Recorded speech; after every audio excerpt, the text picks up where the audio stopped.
This week on the Walk On podcast, understanding what your audience needs to hear and communicate it to them clearly and crisply. But it starts with understanding your audience. And caring about them too, Yeah. not expressing yourself in a little meek fashion. You have to be confident.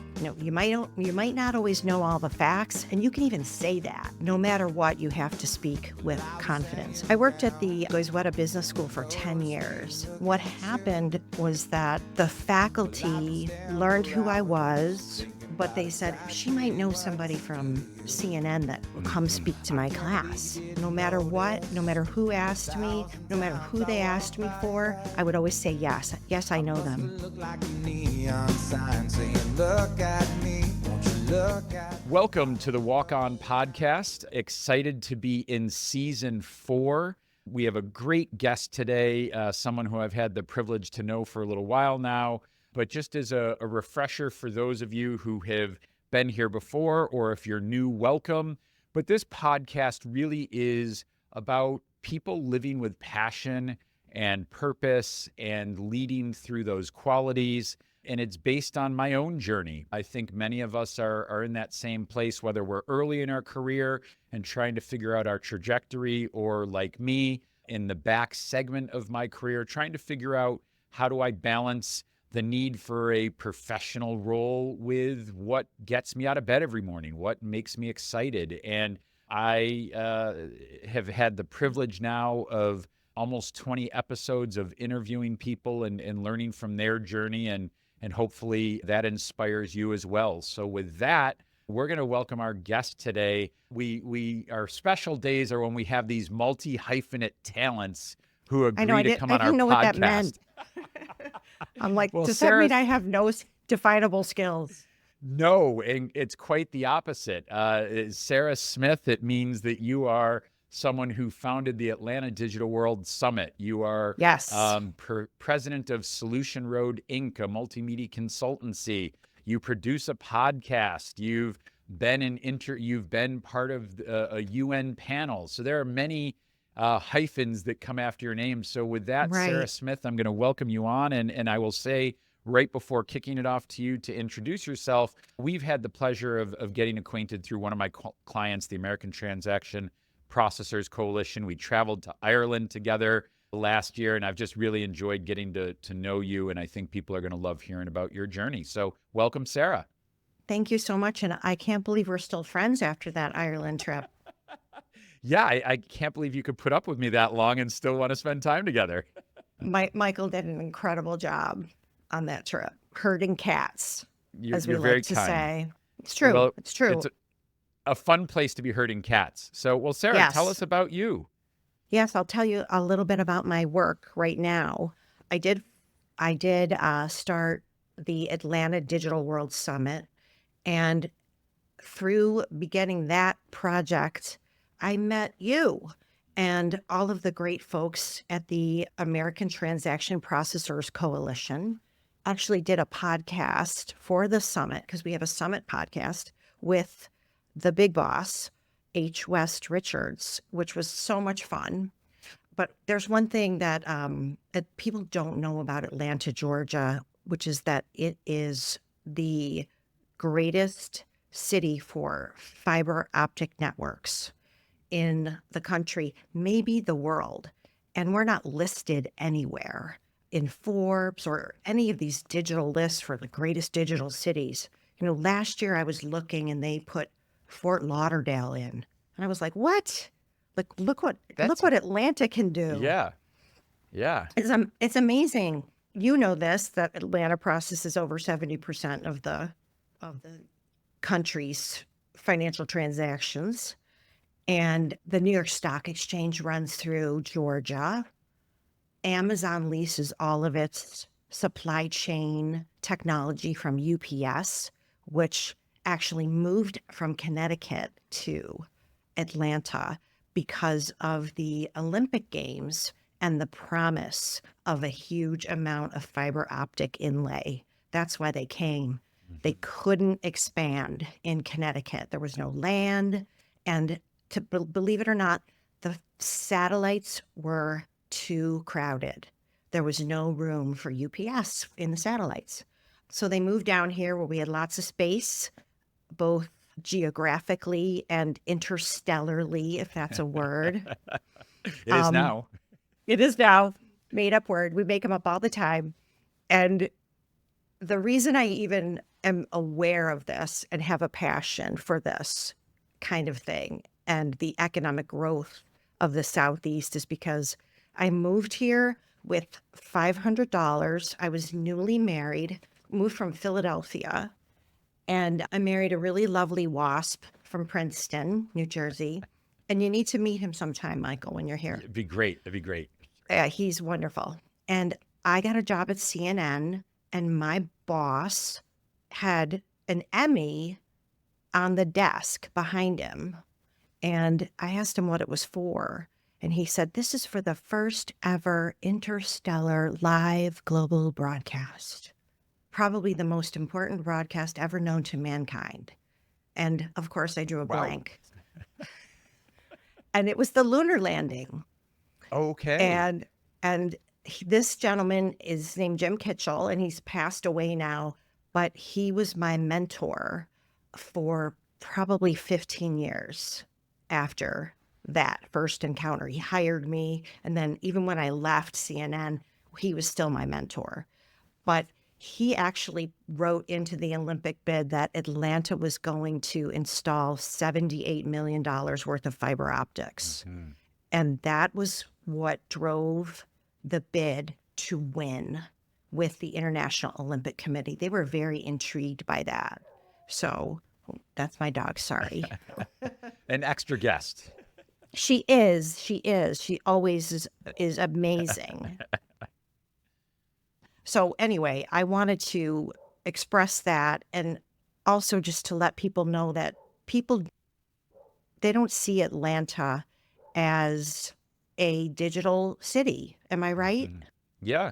Yeah. I mean, as you know, right? I mean, as you mentioned, the payments processing industry, we came up with the title Transaction Alley to put a flag in the ground, to give a sense of identity for the premier place of digital transactions that is Atlanta. And it is now a globally known term, but it was for that very reason. People didn't know. And when you still say, nearly more than 2/3 of transactions run through Georgia companies, they're like, what do you mean? How is that possible? And that, so talk a little bit then about that work with the Atlanta Digital World Summit. What is it, and what inspired you to become a proselytizer for the digital world?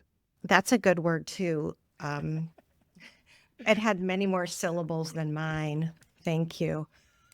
Um, I think that I have a chip on my shoulder, Okay. and this chip on my shoulder really came into fruition during COVID when we were all on lockdown, and I was doing a lot of podcasts. Hmm.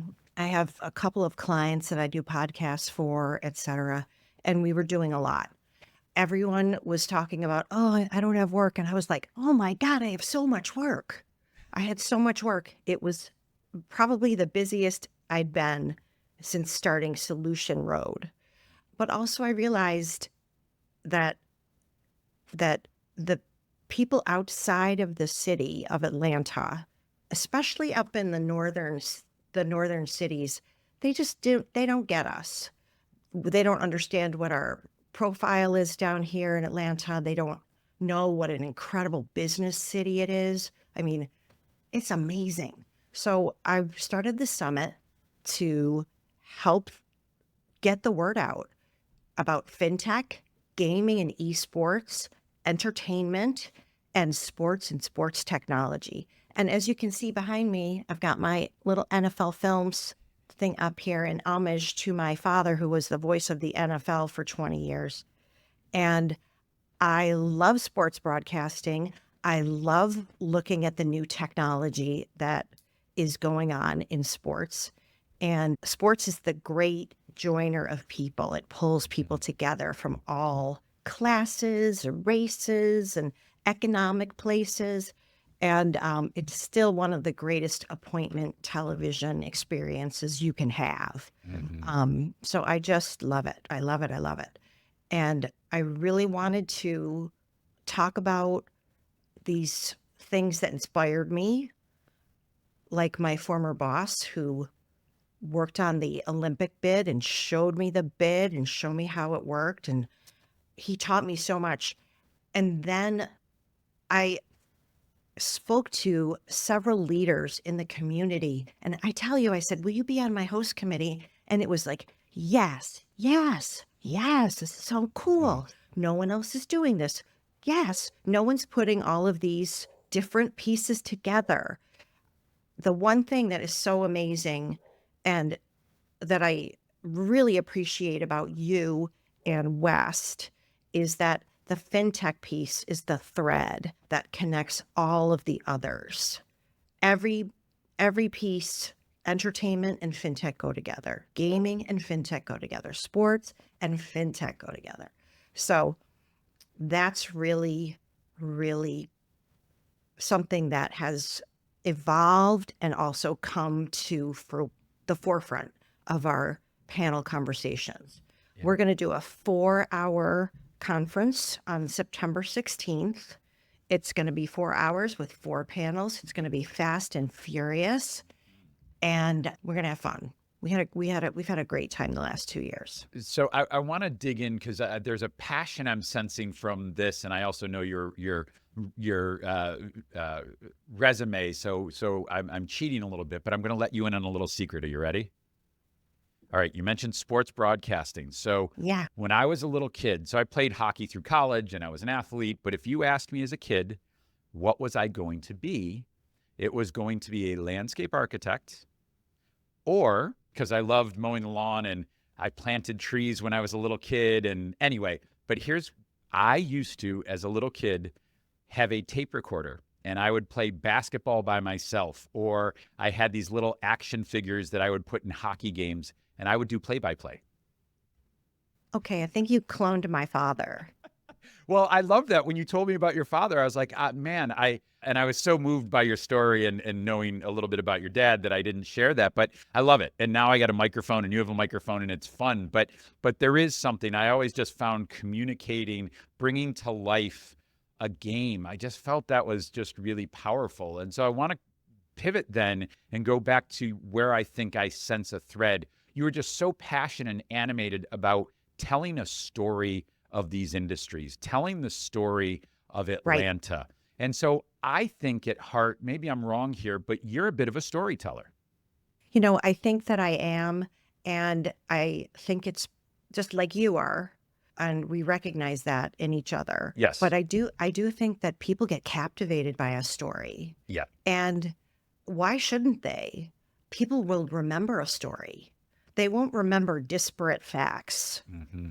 But if someone can get up on a stage or talk about something with passion and align things really logically, but also, again, tell a good story, make sure that people can get it.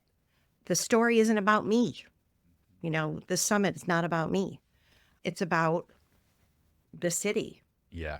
And, you know, I grew up with an incredible storyteller who was a landscaper. Michael, I think something happened here. We've made some connections, cosmic connections. It's the voice of NFL Films was a gardener who won many competitions for gardening and horticulture. And amazing. Hello, Yeah. Come see my backyard. I don't even, I will. Send me a pic. I want a pic. So let's, if we can, let's dig into that. So what are the ingredients of a good narrative, whether it's somebody thinking about their personal brand or companies that you're supportive or people listening to us today, you know, trying to launch an initiative? What goes into a good story? You know, it's interesting that you asked that. You put this in your notes because you are a storyteller as well. You said, what's your arc? What's the arc of your professional life? But my professional life dovetails with personal. I watched my dad tell stories, and he would also read stories to me when I was little. And it was like one of my most favorite memories of him, reading stories and doing different voices for the characters. Can you imagine this Emmy award winning guy doing different voices? Just, just, it was, and I could see it in my head. Mhm. It was incredible. I loved going to the radio station, and I loved just sitting in the booth with my dad, where I got sort of addicted to the smell of hot electricity and air conditioning. You know that, Interesting. Yeah. you know how what a booth smells like, or, Yeah. a broadcast booth smells like. Yeah. Um, it's a fantastic, it's like you won't find it anywhere else. For me, it's like crack or heroin, even though I've done neither, audience, ever. Metaphorically. Exactly. But I thought what he did was very exciting and very interesting. And then I would, every morning he was a radio man first. He started out as a radio man. And I would listen to him on the radio while I would eat my breakfast in the kitchen. And the radio was on top of the fridge. And I would always get up in the morning and say, "Hi, Dad," to say Oh, hi to the refrigerator, and then eat my cereal and go to school. And I'd always catch just enough of the show to know if I was going to have a good day or a bad day, because he used his family as on-air material. So, the day that he announced to the city of Buffalo that I had learned how to shave my legs for the first time, I knew I was going to have a bad day. Okay. Dad, too much sharing. Thanks, Dad. Ooh. Yeah, that was a Yeah. big one. That was a Yeah. big bad one. Yeah. But I loved what he did, and I loved how it impacted people. And just to be able to jump in 15 seconds, and you know this, Michael, because you're a pro, the sound bites, the short sound bites, you can't hesitate. You have to think really quickly. What pieces of information do people need right away? Boom, boom, boom. And to be able to do that and be efficient that was something my father taught me. And I think it's something that I taught my kids, because they talk to me now in sound bites too. Well, Everything's efficient. but you just said something I think is really important, that people, it's applicable across so many things. What you just said was understanding what your audience needs to hear and communicate it to them clearly and crisply. But it starts with understanding your audience. Right. Right. And caring about them Yeah. too. Yeah. And not expressing yourself in a little meek fashion, but and you've had on-air experience, and you understand that you have to be confident. You might not always know all the facts, and you can even say that, but no matter what, you have to speak with confidence. I worked at the Goizueta Business School for 10 years. That was I thought I was going to stay there for 2 years after I left Turner Broadcasting. But what happened was that I left Turner, I went to Emory, to the Goizueta Business School, and the faculty learned who I was. I wasn't important, but they said, she might know somebody from CNN that will come speak to my class. And I learned after about a week that no matter what, no matter who asked me, no matter who they asked me for, I would always say yes. Yes, I know them. I can get, yep, I And have now I got access. to go find them. Right, right, Yeah, right. yeah. There was definitely a lot of faking it.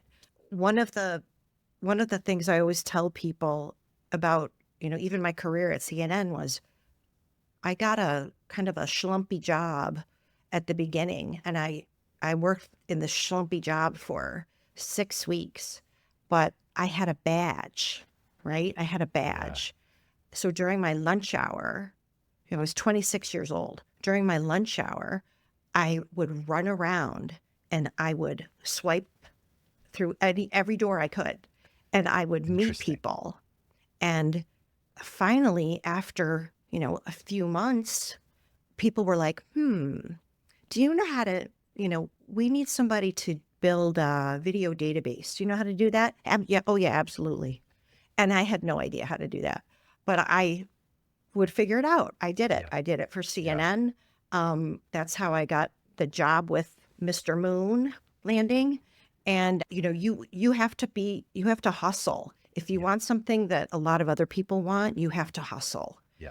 And that doesn't mean you lie or cheat or steal. You just have to learn how to do things on the fly. A lot of people have to do that. And this is nothing new. A lot of people learn on the job. And I was very devoted to learning quickly. So anyway, I Sarah, went, I want go ahead. to, if I can dig in on something you said though, because it's a question I've always wondered about, right? What you just talked about, the willingness, the initiative, right? You had an initiative to take action, to you were hungry, you wanted to be engaged, you wanted to build relationships, you wanted more responsibility. And it's an age-old question for me. Can you teach that hunger? Because to me, that is one of the differences. It is, I am someone, come the third period in a hockey game, no one's going to outwork me. Coming to, a political campaign, when the moments are most real, I'm showing up hard because I am hungry. I have this tenacity. And can you teach that? Or is that innate? I think that it's probably innate. And I think it's driven by curiosity more than Mm-hmm. anything else. Mm-hmm. Not every job that I got paid me more money, but it was a better job. I had better work. It was more exciting. I got to meet incredible people. You know, I don't see a lot of people pushing really hard. And when I do, I'm like, as you said earlier, kindred spirit. Yeah. I'm mentoring a 22-year-old guy right now who is so hungry and smart. And he's like, I'll figure it out. And I'm just like, yes, Yeah. you know, and I've probably been giving him more work than he can handle because I'm just like, you can do it. You can do Go it. do that. Yeah. Yeah. Yep. Yep. And he's a hustler. Well, and I look at that like with the Atlanta, Digital World Summit, right? Like there are lots of people who see needs. There are lots of people who see opportunities, but to have that curiosity and then that gumption, I'm talking like I'm from 1942 all of a sudden, but No, that gumption gumption is a good word to bring back. but go out and say, hey, nobody is doing this. And I believe in this city. I believe in this digital community. I'm going to Yeah. go create this space for other people to share their voice. That's a step beyond that. I admire so much in you. And I think Thank you. it is that. I love that you said curiosity because that got you there. But then I believe you had to go through the door. You had to be willing to do the work to create this space for other people and for the community. And sometimes I get a little worried that my story about how the passion for it came along might get old, but it hasn't. And I just keep telling it to new people. I'm meeting some people today for lunch that are interested, and I've got to tell my story again. And then do fundraising, which is Yeah. always fun. You have to be passionate to go raise some money for it. That's for You sure. do. You Yeah. do. And fundraising is something that I learned how to do when I was at Emory on top of marketing. So, and a few years after I started at Emory, because I had become the de facto speakers bureau, people started asking me, do you know someone at the stock exchange? Yes, I do. Dick Grasso. I know him. I read about him in the paper. I'm just going to call him. That's what I did. That's I'm what not I did. surprised. Yeah. Oh my God, I know. I got a lunch with him and his president, Bill Johnston. And I got to meet Ken Langone. I don't know if you know who Ken I Langone don't is. know. he is one of the founders of Home Depot, Oh, and he became the chairman of the New York Stock Exchange a long time ago, and he denies this with a smile that he had Elliot Spitzer followed by a private detective because mhm. Elliot wanted to cut everyone's pay at the New York Stock Exchange, but that didn't happen Yeah. because not with Ken Langone there. Hell no. There's many an NYU building named after Mr. Langone. Okay. So All that'll tell right. you something That does tell. about Yes. him. So Yeah. if you can, as we sort of pivot towards, the back segment of the podcast, how do you define living or leading with passion and purpose? From your life, from watching others, what does that look like? For me, again, the curiosity piece is huge. I have to be able to find what I'm working on interesting. And again, it's all about people. When I got promoted at Emory the first time, my new boss was reading the paper and he said, "Oh, I'd really love to meet this guy from UPS." And so 2 weeks later, we got a meeting with him, and it was a challenge. So I wanted to please my new boss. So I wanted to deliver this man. His name is Dan DiMaggio, and deliver Dan DiMaggio. So I did it, and I like a challenge.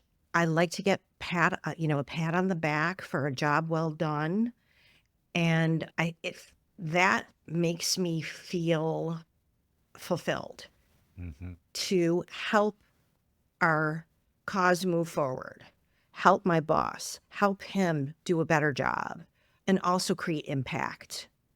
I had a student come to me one time and they were just like, how are you getting all of these people to come speak here at Emory?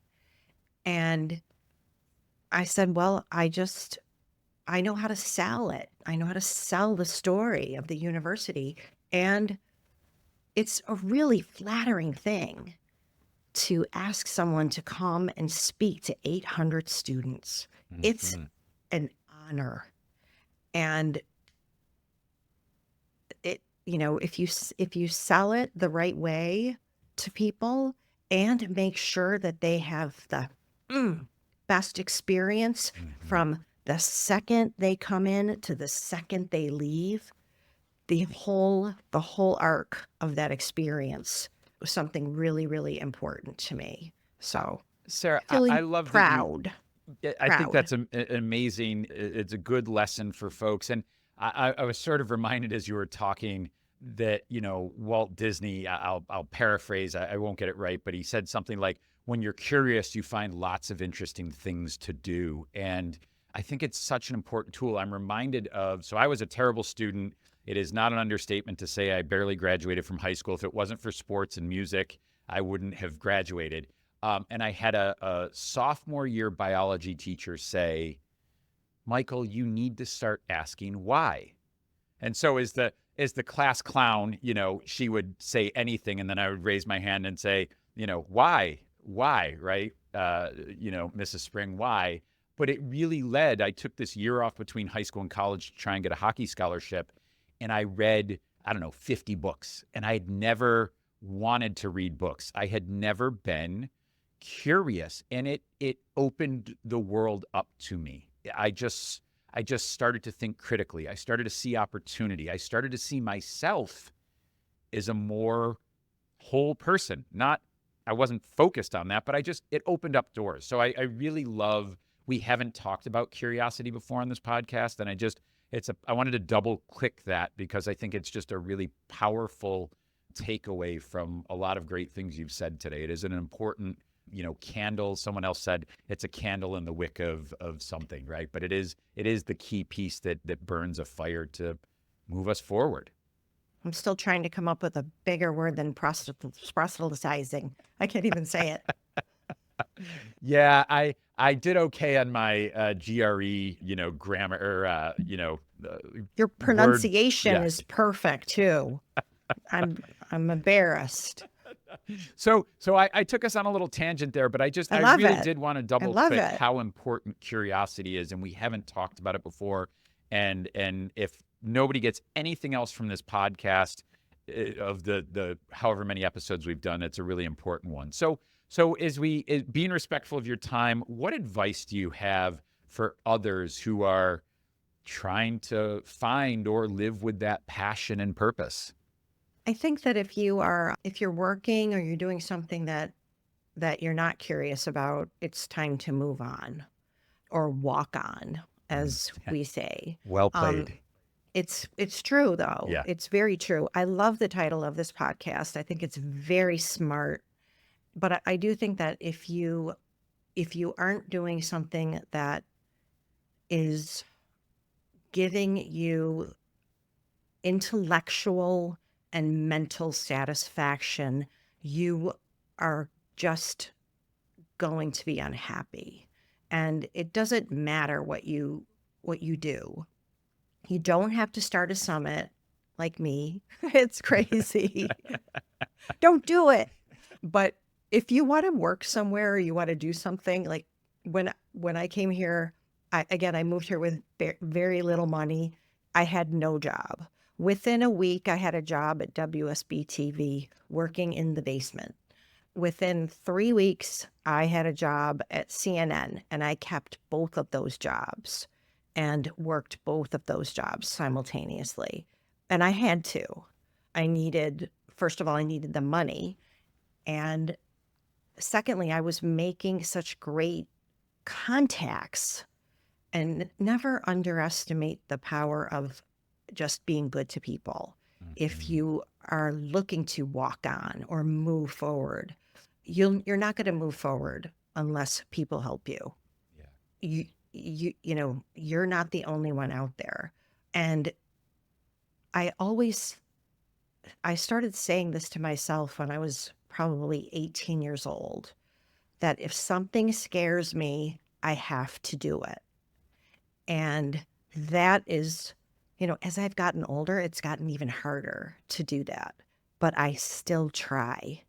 If it makes me feel afraid, like, it's not like going swimming with alligators. Let's be smart, right? I was going Let's to not say, do I'm going to have to let's keep you not away do from that. bodies of water now. Yep. Yeah. I think logical fear should always be taken into consideration. But if you're afraid, I think you need to jump and you need to Yeah. try. You have to take a risk. Yeah. And, you know, risk taking is it can be very stressful, but you're never going to touch you're never going to like it's like these people that go on The Voice Yeah. on, you know, on a singing competition. I love to sing. It sounds like you like to sing too. Yeah. Yeah. Okay. My son is tired of hearing me sing already, and he's 4, but, Huh? yes, I love to sing. Keep singing, I Michael, will. I will. please. So that's what I I say. Face your fear. And if you're not enjoying, if it's boring, if it's drudgery, walk on. Walk I on. I couldn't have said that better, and I'm not even gonna do our tagline at the end here because I will, but you really nailed it. I love that. I tell people around the world of politics, which I've spent a bit of time in, you'll have young people who are like, "I'm really interested in politics. What do I do?" And I'll say, "Show up at a campaign. Walk in the door, right? There is a dearth of talent, and then come back the next day." And what you just talked about was I was willing to do the work in the basement at WSB. I was willing to show up and do the hard thing because it was challenging, because it was opportunity, because you needed to. And I think so much of life is showing up again and again and again. And I really admire that about you and your willingness to, go through doors, whether somebody else created them or you built it yourself. And the same, Michael, because you're the consummate professional, and you have had me come to different events and things that you've produced. And you're a great storyteller, and you've always made my experiences excellent. So thank you so much. I am blushing, and I appreciate He's that. not. And Don't blush. it's a, by the way, I can't end this. I was going to pivot here, but I can't end until I point out that I'm fairly certain that is an Emmy I see over your shoulder. Yes. Yes. That is an Emmy, a National Emmy Award. That's from Turner Broadcasting Original Productions from 1995 for a show called Feed Your Mind, where I was the unit coordinator, which meant that I tried to get the producers and directors kegs of beer paid for by the company. That's a heck of a reason to earn an Emmy. I love it. I know it was more than that, but It was a lot. yeah. It was a lot. I, It was a I lot. truly appreciate you sharing your journey with us. I took a lot from this today. I'm sure our listeners and viewers will as well. So thank you for being on, Sarah. Thank you, Michael. It's my pleasure. And this is the Walk On Podcast, people leading with passion and purpose, providing a roadmap for your personal journey. Hear their stories, find your passion, walk on. Again, Sarah, thanks.